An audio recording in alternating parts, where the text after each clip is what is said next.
Magandang araw mga kaibigan.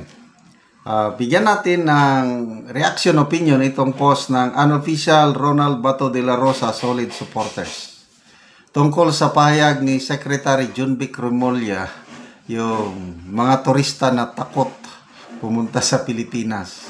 Yun yung result ng survey o research ng Hello Safe, isang global platform tungkol sa tourism. Okay, ito. Remulla, naniniwalang takot ang mga turista na pumunta sa Pilipinas. In fairness, honest siya. Kasi ang iba dyan, kung si Auntie Claire yan, ay isolated case yan, hindi yan totoo. Magrason-rason pa. Ngayon, itong si Secretary Remulla, lantaran, sabi niya nga, magulo talagang Pilipinas. Yan ang ibig sabihin niyan. Magulo kasi nga takot ang mga turista. Okay. Ibinahagi ni Department of Interior and Local Government Secretary Junvic Remulla na ayaw umanong pumunta ng mga turista sa Pilipinas dahil umano sa pakiramdam nila ay hindi sila ligtas. Okay. Sinabi ito ni Remulla sa Hotel Sales and Marketing Association Summit nitong June 19. Ilang mga miyembro naman ng tourism sector na hindi ikinatuwa ang sinabi ni Remulla dahil lalo lamang umanong nasira sa mga turista ang Pilipinas. Ito ang payag ni Remulla. Ayaw ng mga tao pumunta sa bansa dahil hindi sila nakakaramdam ng kaligtasan. Natatakot sila. May sinisismo o pangungutya sa mga masasamang balita dito sa political atmosphere at parang normal na lang ang gurguran. Gurguran, kaya natatakot ang mga tao, wika ni Remulla. Grabe, no? Hindi ko siya narinig yung pagsasalita niya. May nabasa lang akong post na PATAFA. Ano ba yung PATAFA? Parang Philippine Association of Travel Association, o parang mga negosyante na involved sa tourism. Sinusuportahan daw nila si Secretary Frasco ng DOT at umalma sila kay Remulla. Ito na pala yun.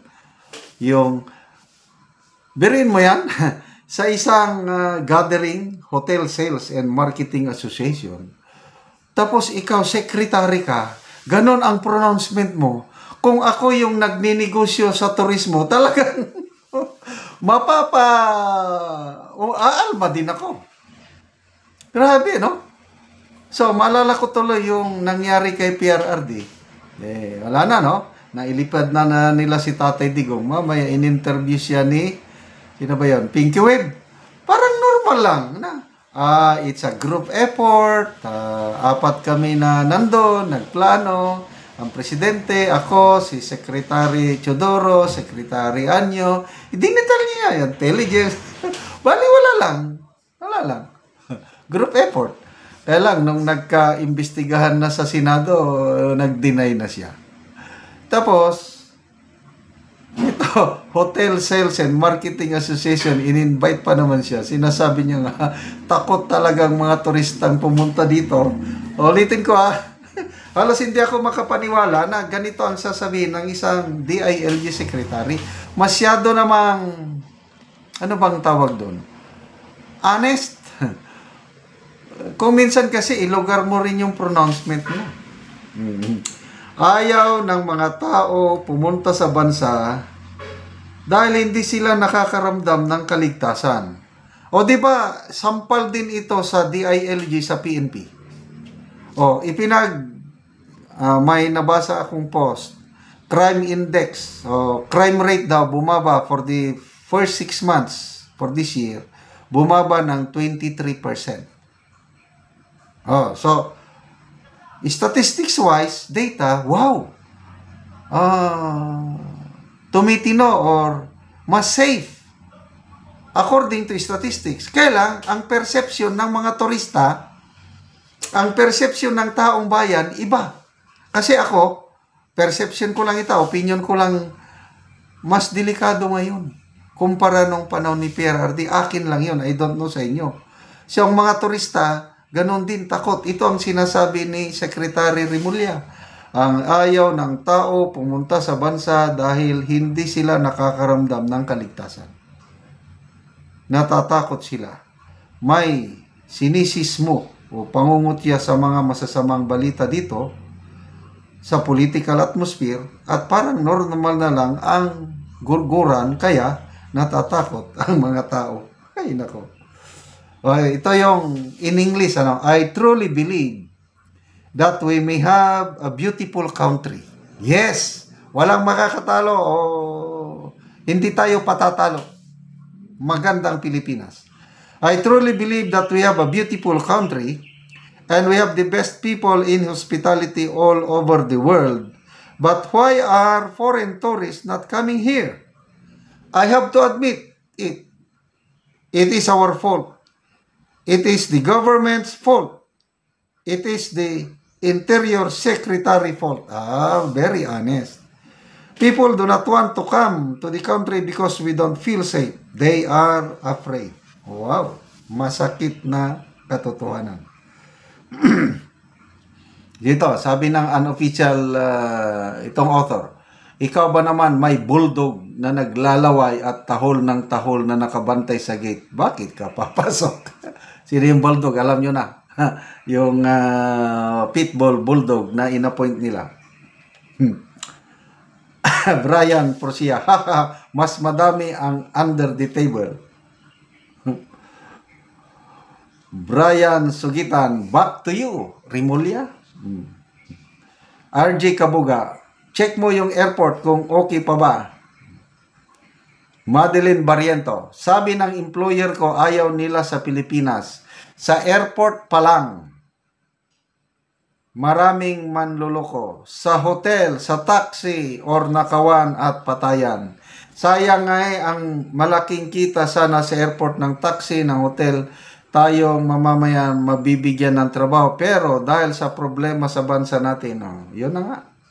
Problema ng tourist, pati mismong mga Pinoy ay nag-uumpisa sa airport. Pagsakay sa taxi, maraming kalokohan. So wala na. So, salamat sa honesty ni Secretary Remulla. It's his fault. Okay, salamat mga kaibigan sa inyong pagsubaybay sa ating channel. Nakakatulong kayo ng malaki sa tribong Talandig ng Bukidnon dahil ang sweldo natin sa channel na ito, pantulong natin sa tribo. Namimigay tayo ng mga libreng yero at pako para makapagpatayo ng mas maayos na tahanan ang tribong Talandig. Panoorin ninyo ang video na ito. Na panang kita inuno kwanta atap ke hari kita naman inon